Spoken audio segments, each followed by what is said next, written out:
Oh, hello! Hi, everybody! Good morning. Good morning to Anais. So glad to see you. Good morning to Johanna. So glad to see you. Good morning to Olivia. So glad to see you. Good morning to you, my friend. So glad to see you.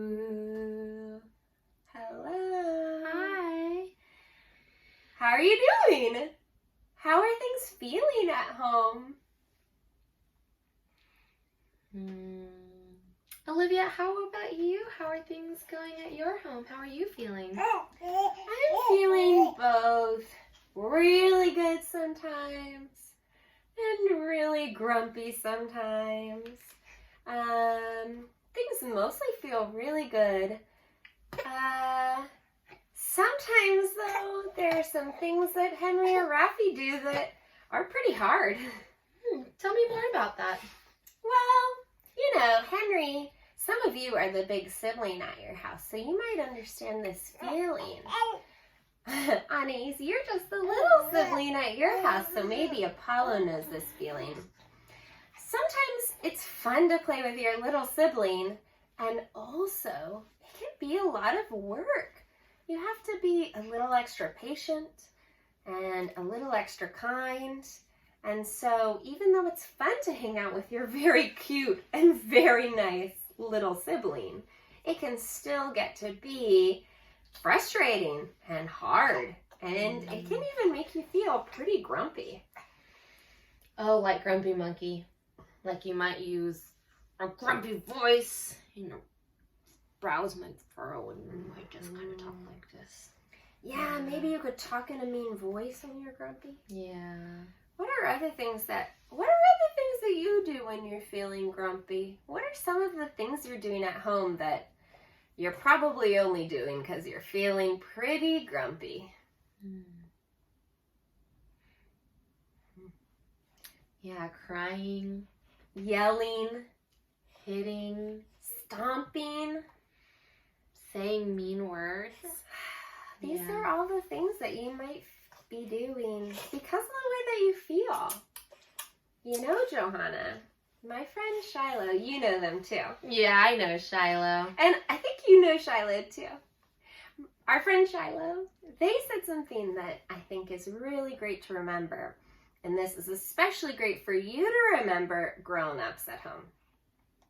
That all of the behaviors that we have are actually communication. So what that means for us, because we're the grown-ups at home, Johanna and Olivia, we're grown-ups. It means that when Henry's been playing with Rafi all day, and now I try to talk to Henry and he turns away from me and doesn't answer, and he doesn't use his voice to talk to me and just walks away, I know that he's trying to communicate something to me because he's showing me a behavior. Yeah, I see that. So if a kid like Apollo is doing something that maybe he might not normally do, or he does something that can be maybe hurtful to me or somebody else, that he's not trying to hurt me and he's not trying to harm anybody, but he's just telling me in his own way that he needs help with something. Yeah, and I have to remember that because when I'm being a mom to Henry and he's using no voice, we call it silent treatment, and he's using no voice, if all I do is get mad at him and tell him that he has to talk, I'm not actually helping with the problem at all. Yeah, right. That makes a lot of sense. And it's hard because I am a grown-up, but I also do have feelings. Yeah. And frustrated behaviors usually make me feel a little stressed or a little bad. part, Olivia. What happens to you and what kind of feelings do you get when somebody's showing you really frustrated behaviors?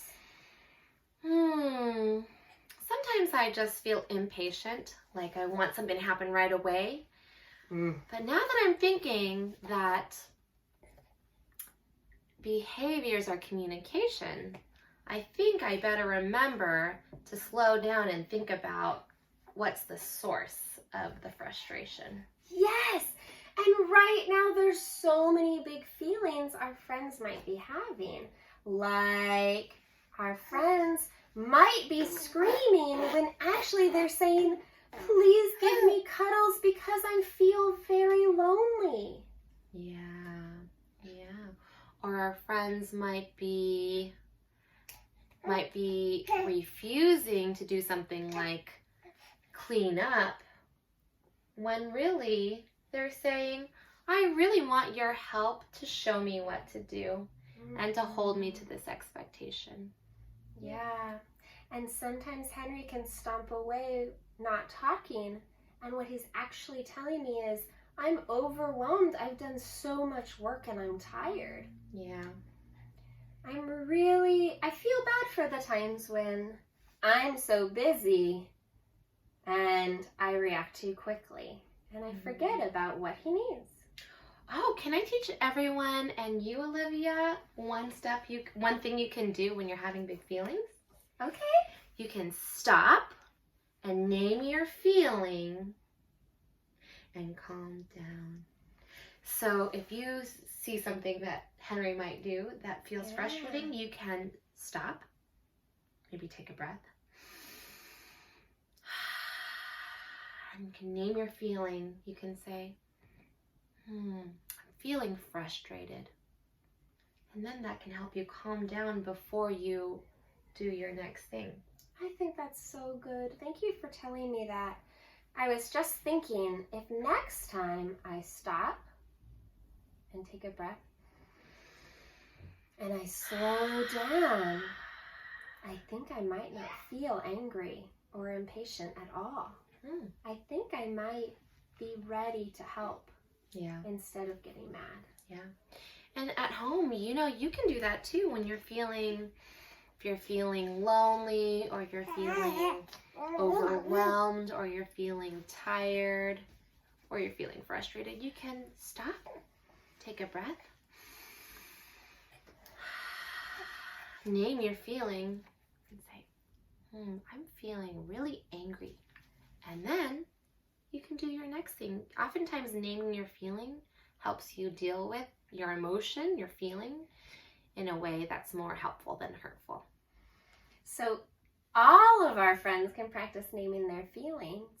And if you grown-ups name your feelings, then it will probably be a lot easier to understand what communication is coming from behaviors. Yeah. That's cool. Thanks, Johanna. You're so welcome. Okay, everyone, I hope that you are going to have a wonderful day. And if you do come across a time where you feel grumpy, like the grumpy monkey, or any other big feeling, you can stop, take a breath, name your feeling, and hopefully you'll feel calmer then. Circle time is almost done. Circle time is almost done. But our day has just begun. But our day has just begun. Now it's time to have some fun.